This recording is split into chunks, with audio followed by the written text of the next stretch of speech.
Hey guys, it's Stephen here, back with another episode of 5 Things That We Learned after Manchester City's 3-1 victory away at Swansea in the FA Cup 5th round. We're through to the quarterfinals, so today we're going to take a closer look about that game and talk about the things that I personally thought were of note. It was not the most exciting game, if I'm being honest, but still, as ever, there are plenty of talking points. I want to say thank you, though, to my latest patrons. Big love to Gary Miller, who's joined the $10 tier, and to Roger Herring, who's gone above the $20 tier. Roger and Gary, you are absolutely awesome. Big love to these guys. Patreon.com/Esteemed Kompany if you want to help out a little bit over on my channel. And I also want to say a very, very, very, very huge thank you to my Patreon producer, Ahmed Al-Ali. Ahmed's got in absolutely high on the highest of tiers, so every single day throughout this month, and while he's the Patreon producer, I'll be giving Ahmed a thank you at the start of these videos. Big love to Ahmed Al-Ali. Mate, you're an absolute legend. Thank you so much, Ahmed. I owe you a Skype call or a Zoom call chatting about football and a video topic of your choice. Let me know by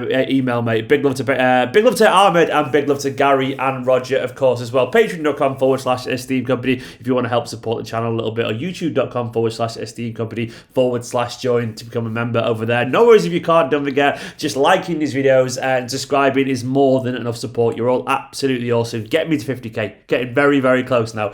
Guys, so let's look at this game from last night.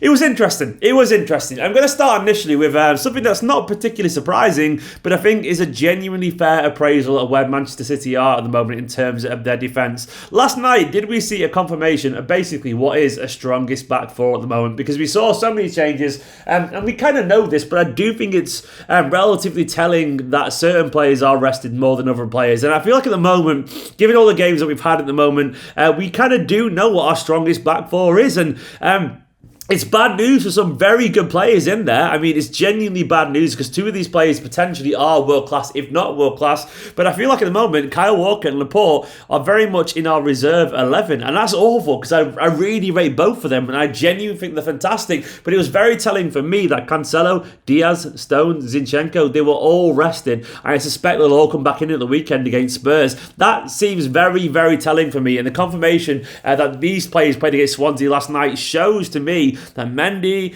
we know this anyway, but Mendy, but then Walker and Laporte, and maybe even Ake when he comes back, and definitely Garcia, of course, are all basically behind the other players now. It's a remarkable rise, for example, for John Stones, who many thought could even leave in the summer, and there were rumours that he was going to leave in the summer. And then, of course, Cancelo, a man last season that we all know didn't really settle perfectly, but has now found a genuinely world-class level. And Zinchenko's become this reliable, intelligent, inverted midfielder stroke fullback hybrid who's perfect for this system. I thought it was really interesting last night, basically, to see it. That they were clearly being designated as our first choice. It's not groundbreaking news, but every game that goes on, the more we see things like this, the more interesting it gets for me. Secondly, I wanted to talk about Tommy Doyle. I was really, really impressed with his cameo.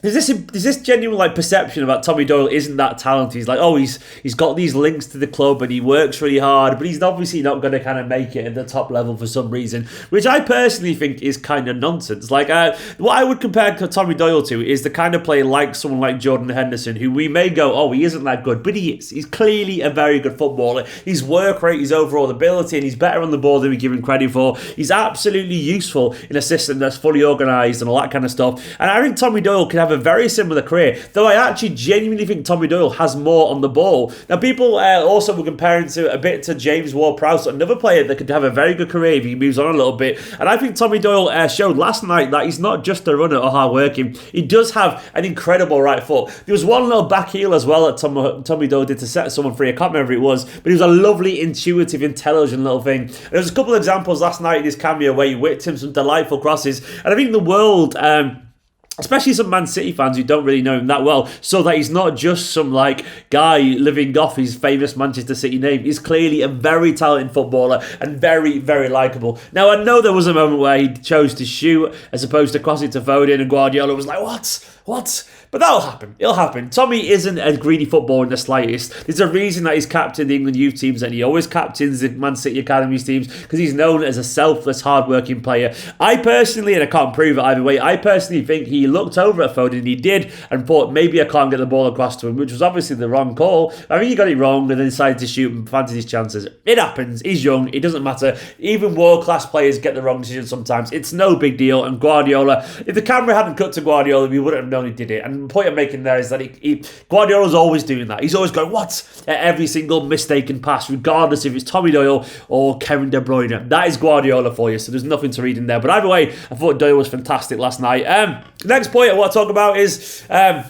Actually, I'm not finished on Doyle yet. I want to say he was fantastic, and that's why I think we should keep him around the first team, keep him learning, and keep him using him here and there if we get a chance to, because he's such a good footballer, and I do think in time, eventually, he'll start to become very useful to this squad if we give him that patience. But anyway, next point is I wanted to talk about the fact that we're still on for 4. Now, I'm not saying we're going to do this. The reason I'm making this point is that, once again, it's a further vindication that Guardiola is a serial winner. It's a further vindication that maybe this man actually knows what he's doing. If we cast our minds back to the start of the season where people were like, oh, things are terrible and everything's awful and Guardiola's a fraud and all these players are flops and we didn't get what we wanted and we're going to have a terrible season. Fast forward a few months and we're still on for all 4. We're in the final of the Carabao Cup already. Fingers crossed we win that. Hopefully we do. It's going to be tough, but hopefully we do. We're currently top of the Premier League. We're in the quarter-finals now of the FA Cup as well, yet again. And of course, we're in the Champions League knockout stages as well. Things are going very, very well. Now, of course, something has to give at some point. We can't play this many games without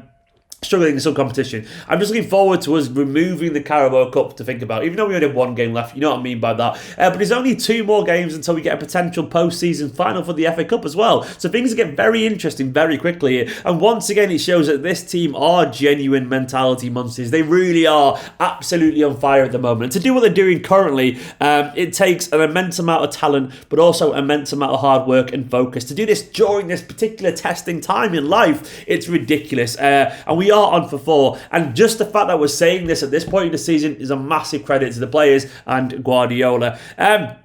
Next up, finding form is what I've written down here, and I mean certain players individually. Like Sterling and JayZ, to me, are starting to find form as well, and that is ominous for our rivals. There's certain players that have been basically not been in great form, while others have been blossoming around him. Obviously, we saw Cancelo find form, we saw Gundogan find form, and now and the man I'm about to talk to next in a minute, Rodri, bit of a spoiler there for you. But also, we're now starting to see Sterling and JayZ catch up after Bernardo's caught up as well, which to me is very, very, very good news for us. Sterling is a hot streak kind of player. He's the kind of guy who will go on and score 12 goals in 15 games or something like that when he gets in form. And I think Sterling yesterday, I don't think he was excellent, but he was excellent against Liverpool when he was decent yesterday, and once again scored another goal, a 1-on-1. Sterling is showing signs of finding that goal scoring form, as is Gabriel JayZ. I think he's 4 in his last 4 now, and he scored, I think, got 4 and assist in his last 6 games or something like that, including 2 sub appearances. JayZ currently is a man in form too. He's making a difference, and he's finding that confidence. I'm not saying he's peak Sergio Aguero, but he's to come back as well. What I'm saying is that all these players now are one by one finding some form,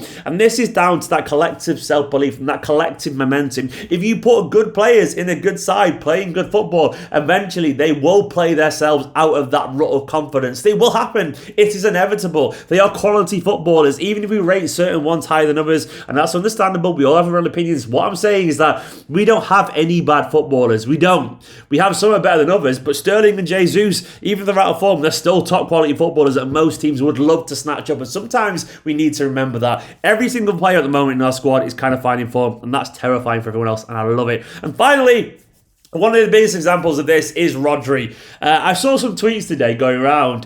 We were linked to some Dortmund midfielder, I think. Was it Dortmund midfielder? It was a German midfielder. I've already forgotten his name. And I saw, it was a defensive midfielder either way. And I saw people replying, going, but we don't need a DM. Rodri's got it, and then we can have an academy player or something like that. And it made me laugh, because I remember everyone saying, literally about 2 months ago, we need a DM because Rodri's not good enough. And he shows you how fickle and how quickly opinions can change in football, and how quickly a player can be out of fashion and also and be seen as a beast. And I want to give Rodri all the credit for that. Rodri was clearly always a very good footballer. And I do remember, because I had the video titles and I've looked back, and I do remember being very impressed with Rodri in his early days. And then maybe, like everyone else, he did struggle a little bit with the momentum of the team last year, and he was probably unfairly scapegoated as well at the start of this season. Well, now, in a confident team, obviously his second season, he's obviously a very intelligent footballer. He's finding an immense amount of form. And Rodri yesterday, I thought, was excellent.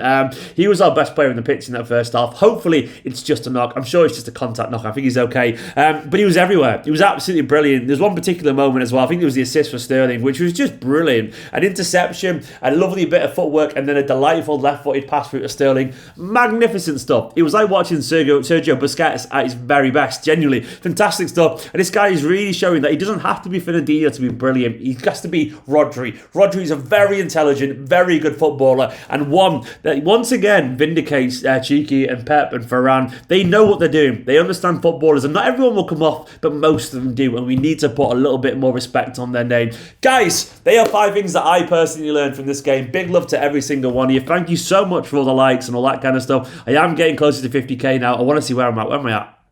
I'm at 49,783, means I need 217 more subscribers to get to 50k. Hit that subscribe button, hit the like button as well, and big love as well to all the patrons currently scrolling down the side of the screen. You're all absolute heroes, and thank you to my patron producer, Ahmed Ali. Ahmed's an absolute legend. You're all absolute legends as well. Guys, in a bit.